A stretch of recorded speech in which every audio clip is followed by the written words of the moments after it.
आज मैं definite integration पर क्वेश्चन कराने जा रहा हूँ। ये दो क्वेश्चन लिखा हूँ, इसमें से पहला क्वेश्चन पहले करते हैं solution.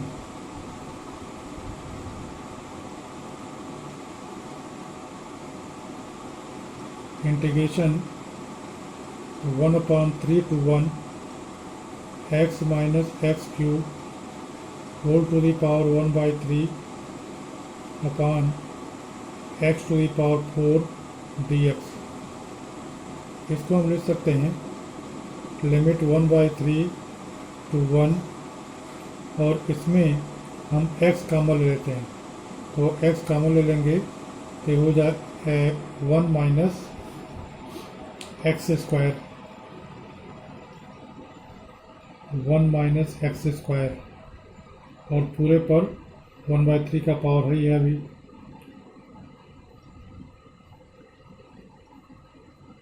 Upon X to the power 4 dx। अब इसके बाद हम इसमें से एक्स स्क्वायर कॉमन ले लेते हैं, माइनस एक्स स्क्वायर कॉमन लेता हूँ, तो माइनस एक्स स्क्वायर कॉमन हम ले लेंगे, तो ये आपका हो जाएगा 1 minus 1 upon x square.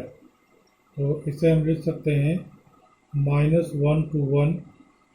1/3 to 1, और एक्स स्क्वायर कॉमन ले लेंगे तो क्या हो जाएगा x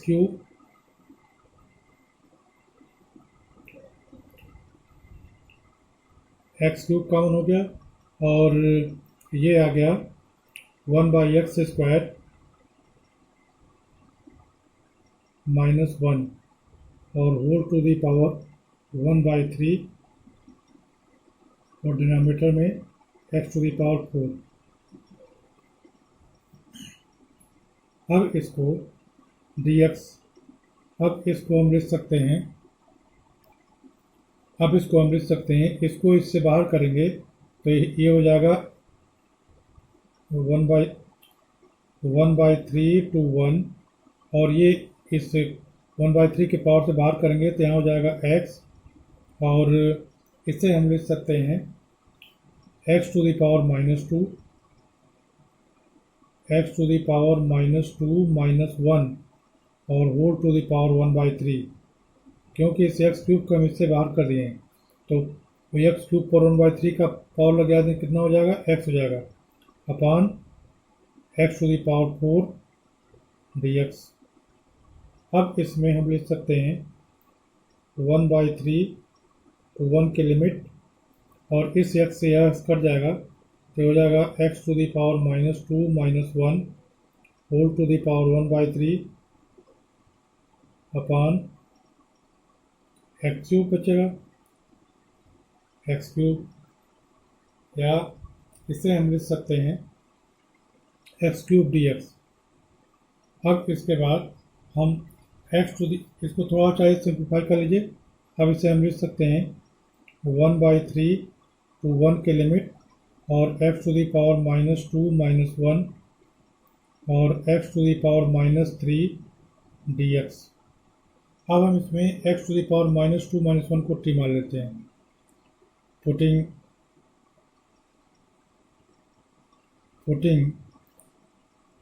x to the power -2 -1 equal to t। इसको डिफ्रेंशिएट कर दीजिए, -2 x पर -3 dx इक्वल टू dt। तो यहाँ से हो गया x टू दी पावर ये -2 x to the power -3 dx is equal to -1/2 dt। अब हम इसमें वैल्यू पुट कर देंगे इंटीग्रेशन में, तो ये हो जाएगा, लिमिट भी अभी चेंज करना है, तो अब ये हो जाएगा x टू दी पावर -2 -1 के जगह पर क्या हो गया t, और इस पर 1/3 का पावर भी है, तो t टू दी पावर 1/3 और x to the power minus 3 d x जहाँ पर -1/2 डी टी, तो -1/2 डी टी। अब लिमिट को चेंज कर लेते हैं। लिमिट को चेंज करने के लिए अब अपर लिमिट को देखिए, अपर लिमिट में हम x की जगह पर 1 रखेंगे, तो x की जगह पर जब हम 1 रख देंगे तो 1 पर -2 1 रहेगा, तो ये 0 हो जाएगा, तो लिमिट हो जाएगी 0। अब इसके बाद x टू दी पावर, ये 1/3 है, x की जगह पर हम 1/3 रखेंगे, तो 1/3 to the power -1 -2 -1 is equal to t, तो 1/3 टू द पावर -2 हो गया, तो इसको हम सिंप्लीफाई करेंगे, या 1 टू द पावर -2 और 3 टू द पावर -2, तो इसको हम लिख सकते हैं 1/3 to the power 2 -1 is equal to t. अब ये हो गया 1/9 -1 इज इक्वल टू टी, तो ये हो गया 9 - 1 इज इक्वल टू टी, तो ये हो गया 8, टी इज इक्वल टू आ गया 8। तो ध्यान देना है, हम अपर लिमिट तो निकालिए, एक्स की जगह पर 1 रख देंगे तो 1 - 1 इक्वल टू 0 हो जाएगा अपर लिमिट। जो लोअर लिमिट निकालने के लिए इसमें x की जगह पर 1/3 रखना है, तो x की जगह पर 1/3 रखा, 1/3 पर -2 -1 इक्वल टू टी। इसको हम लिख सकते हैं 1/1/3 to the power 2 -1 equal to t, ये 1/9 1/1/9 -1 इक्वल टू टी, तो ये ऊपर चल जाएगा 9 - 1 इक्वल टू टी, या टी इक्वल टू 8, तो अपर लोअर लिमिट हो जाएगा 8, तो इसे हम लिख सकते हैं -1/2 8 और 0 और t to the power 1/3 d t. अब इसको हम इंटीग्रेट कर देंगे, तो इंटीग्रेट करेंगे क्या, और ये माइनस है इसलिए इसको हम ऐसे भी लिख सकते हैं 0 to 8 माइनस हट गया 1/2, माइनस को हटाने से लिमिट ऊपर नीचे हो जाएगी, और ये हो गया t to the power 1/3 d t. अब इसको हम इंटीग्रेट कर देंगे, 1/2 और टी टू दी पावर 1/3 का इंटीग्रेशन हो जाएगा टी टू दी पावर 1/3 + 1/1/3 + 1, और लिमिट 0 to 8 की है। ये हो गया, ये 4/3, तो 3/4 आ जाएगा, 3/4 और इंटू 1/2 ये पहले से है, तो ये हो गया t to the power 4/3 limit 0 to 8। अब इसे हम लिख सकते हैं, अब देखिए 2 तो 3/8 हो गया, ये 3/8, 1/2 पहले था और ये 3/4, तो 3/8 हो गया, और इस पर 8 to the power 4/3 8 to the power 4/3 minus 0 to the power 4/3, तो ये हो गया 3/8, और 8 टू दी पावर 4/3 को एवेल्यूएट करने के लिए इसको आप लिख सकते हैं 8 to the power 1/3 to the power 4 minus 0, तो ये हो गया 3/8,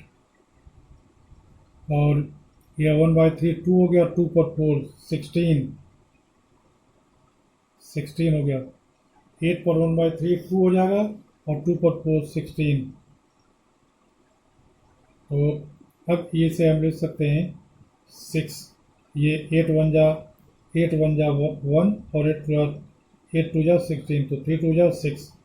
तो इस तरह से आंसर आ गया इसका 6। अब हम इसके पार्ट 2 पर जाते हैं, जो सेकंड क्वेश्चन है। सेकंड क्वेश्चन में f(x) ये दिया हुआ है, तो f(x) is equal to 0 to t sin t dt और t, तो हम पहले इसको इंटीग्रेट करें। 0 to x है, लिमिट 0 to x, तो इसको बाई पार्ट्स करेंगे, t को पहला फंक्शन और sin t को दूसरा फंक्शन, तो इंटीग्रेट करते हैं। तो पहला फंक्शन और sin t का integration minus cos t, minus को यहाँ लिख दिया और cos t लिख दिया। इस सब पर लिमिट लगाएंगे 0 to x की, माइनस t का डिफरेंशिएशन 1 और sin t का integration minus cos t dt, limit 0 to x की है। अब इसे हम लिख देंगे minus t cos t plus cos t, limit 0 to x dt, limit 0 to x है। यहाँ लिखने की जरूरत नहीं है, इधर लिख दिए सबका लिमिट। तो ये हो गया माइनस, ये माइनस अंदर है, ये हो गया माइनस t cos t और cos t का integration sin t, limit 0 to x की है।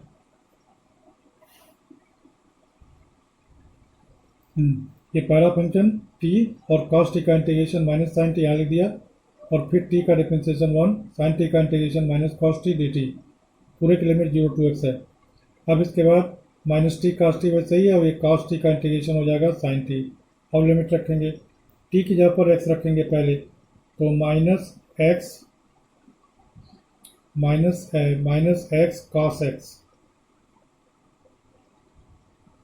और प्लस sin x, माइनस, अब t की जगह पर 0 रखेंगे तो 0 हो जाएगा। तो इस तरह से fx की वैल्यू आ गई माइनस x cos x और प्लस sin x। लेकिन हमें निकालना है वैल्यू f डैश x की, तो f डैश x की वैल्यू निकालने के लिए इसको हम डिफरेंशिएट करेंगे। तो f dash x is equal to,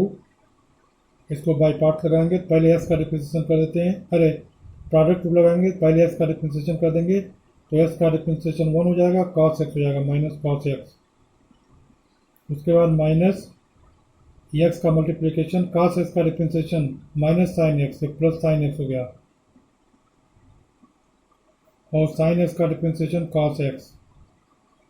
अब यह cos x और यह cos x कट गया, तो f डैश x की वैल्यू क्या हो गई,